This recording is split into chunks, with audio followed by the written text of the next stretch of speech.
Et on se retrouve aujourd'hui sur la chaîne bien pour une nouvelle vidéo. Et donc aujourd'hui, on se retrouve pour la présentation de l'une de mes miniatures. Et aujourd'hui, je vous présente donc une miniature que j'ai reçue donc il y a pas longtemps. Il s'agit de la peu connue Volkswagen SP2. Ici donc on a du White Box O143 que je suis très content d'avoir pour la miniature puisque vous savez hein, j'ai eu un pépin avec la boîte de la miniature. D'ailleurs c'est toujours pas réglé puisque le vendeur ne me répond pas. Donc comme ça c'est réglé. Voilà. Donc bref, je vais vous présenter donc la miniature et la voiture avec sa petite histoire qui va avec. Alors pour commencer, Volkswagen a une filiale au Brésil qui s'appelle Volkswagen do Brasil. C'est une société, j'ai envie de dire, qui produit leur propre modèle, dont notamment cette Volkswagen SP2, voilà, qui est un modèle des années 70 de Volkswagen do Brasil. Donc on va remonter un tout petit peu avant, donc au début des années 60. Volkswagen do Brasil propose leur version donc de la Karmann Ghia, voilà, qui est un modèle qui se vend très très bien, voilà. En 1970, cette société propose la Karmann Ghia TC, donc qui est une Garmin un tout petit peu moderne, comme vous voyez ici sur l'image, voilà. Et c'est une voiture qui sera proposée qu'au Brésil et d'autres pays d'Amérique latine, si vous voulez, voilà. Alors la SP2 arrivera en 1972, mais il y a une petite histoire avant. Faut savoir que les dirigeants de Volkswagen do Brasil lancent en 1969 le projet X. C'est un projet qui a pour objectif de construire une nouvelle petite sportive à moteur arrière, au style plus moderne que la TC et qui doit remplacer un petit peu cette voiture-là, tout simplement. Voilà.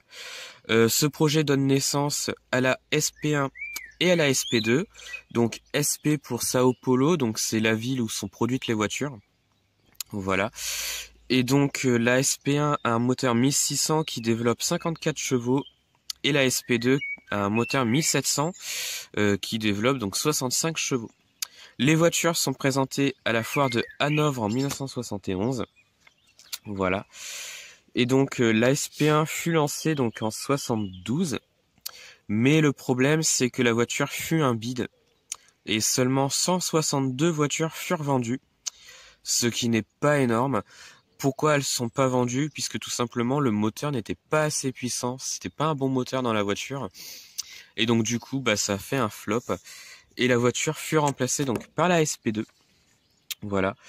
Mais la SP2 ce fut pas mieux en fait tout simplement, puisque les ventes n'étaient pas ouf non plus.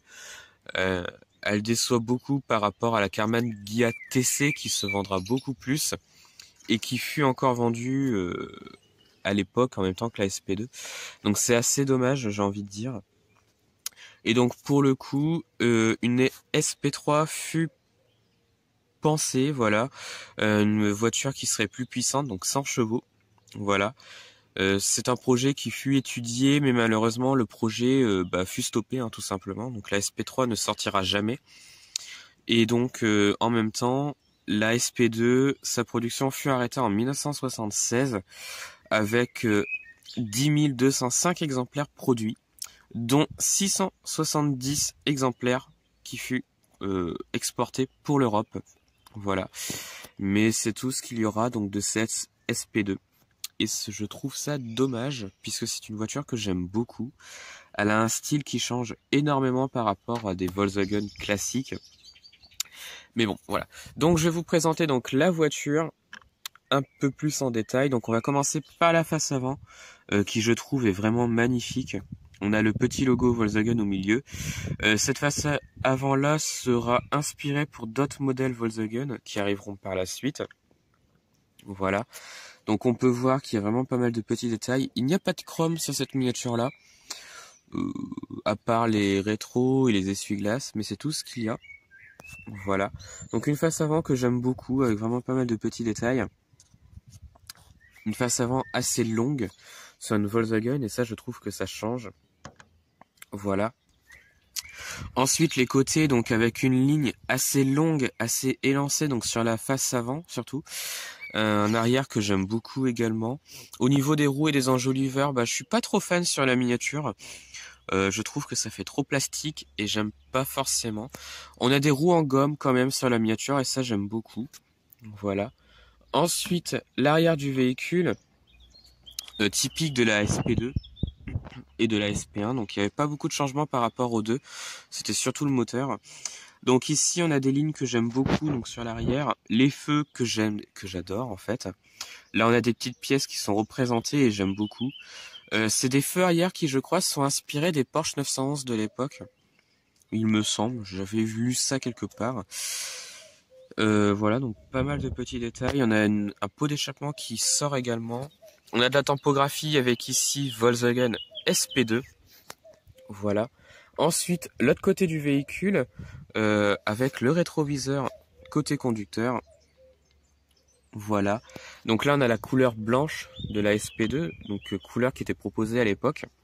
Voilà.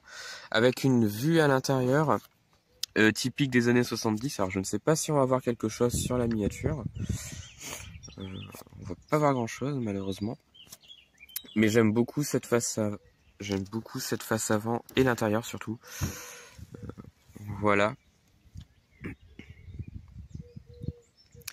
Donc voilà, donc ça va être la fin de cette vidéo et de cette présentation de cette Volkswagen SP2. Alors dites-moi si vous connaissiez déjà de base cette voiture-là, dites-moi ce que vous en pensez en commentaire de la vidéo et de la miniature. Et puis retrouvez-moi sur la chaîne pour d'autres vidéos et retrouvez-moi sur Instagram et Facebook, le compte Petite Voiture.